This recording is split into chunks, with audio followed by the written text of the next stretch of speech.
L'équilibrage des roues. Une roue de masse M égale 10 kg et le rayon de sa jante R égale 25 cm est déséquilibré. Un côté est plus lourd que l'autre. Son centre d'inertie J1 est à 1 cm de l'axe de rotation delta passant par le point O.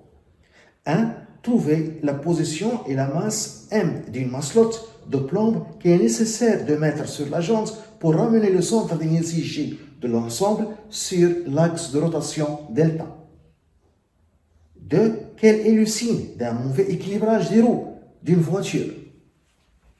1. La position et la masse de la masselotte.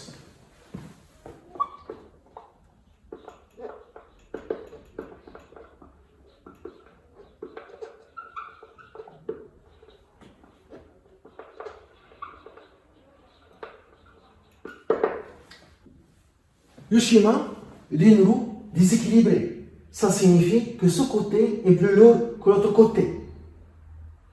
Le centre d'inertie J1 de la roue déséquilibrée se trouve à une distance de l'axe de rotation delta. On veut ramener le centre d'inertie de la roue déséquilibrée en haut, le point par lequel passe l'axe delta de rotation. Pour cela, on doit utiliser une masselotte. Et on va chercher quelle est sa position et sa masse. Pour cela, on va utiliser la relation barycentrique. Relation barycentrique. Soit G, le centre d'inertie de l'ensemble, soit G, le centre d'inertie de l'ensemble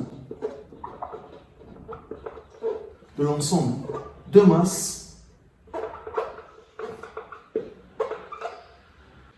grand M plus petit m, la masse de la roue déséquilibrée plus la masse de la masselotte, soit J1, le centre d'inertie de la roue déséquilibrée,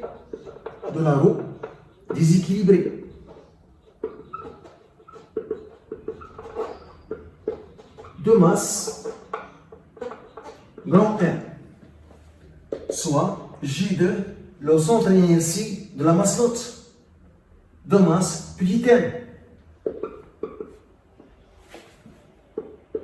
de la masselotte, de masse petit m.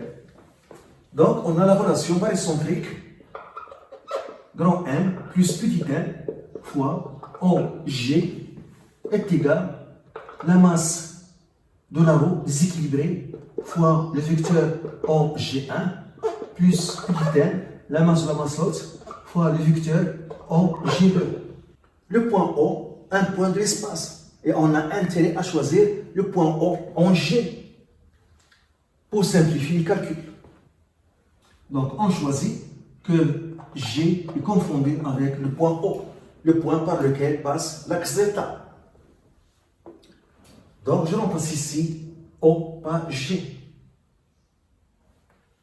Donc je vais avoir grand M plus petit m fois GG est égal à grand M fois GG1 plus petit m fois GG2. Ce vecteur est égal à 0. Ce vecteur GG est nul. Donc, cette somme est égale à 0.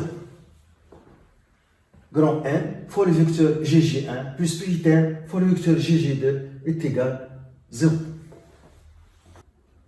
Donc, à partir de cette équation, on aura grand M fois le vecteur GG1 est égal à moins petit m fois le vecteur GG2.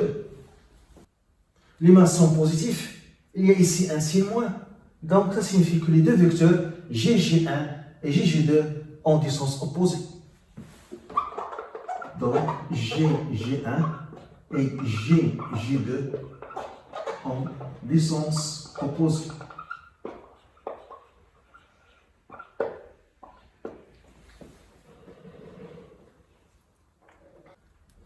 Donc, la position de la masselotte sur la jante doit être ici pour que les deux vecteurs GG1 et GG2 ont des sens opposés. Voilà. Ici donc, on doit mettre la maslotte de masse petit m et de son d'inertie G2 à une distance de l'axe de rotation ou bien du point O par lequel passe l'axe de rotation est égal au rayon de la roue. On écrit cette équation en module. Donc, je vais avoir long m fois la distance GG1 est égal à petit m fois la distance GG2. On cherche la masse petit m de la maslotte à mettre sur la jante pour ramener le centre d'inertie de la roue déséquilibré en haut, le point par lequel passe l'axe de rotation delta. Donc M est égal, grand M, la masse de la roue déséquilibrée, fois la distance GG1 sur GG2. On a les données, grand M est égal à 10 kg, la distance GG1, 1 cm, en mètres fois 10 moins 2 mètres.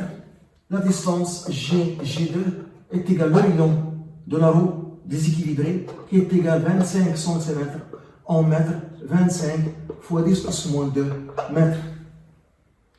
Application numérique, M est égal à 10 fois 10 plus moins 2 sur 25 fois 10 plus moins 2 égale. On trouve 0,4 kg en grammes fois 10 plus 3, 400 grammes. La masse petit m est égale à 400 grammes.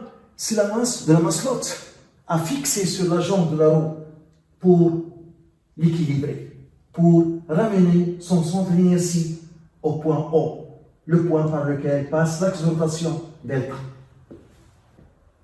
2. Quel est le signe d'un mauvais équilibrage des roues d'une voiture? 2. Le signe d'un mauvais équilibrage des roues d'une voiture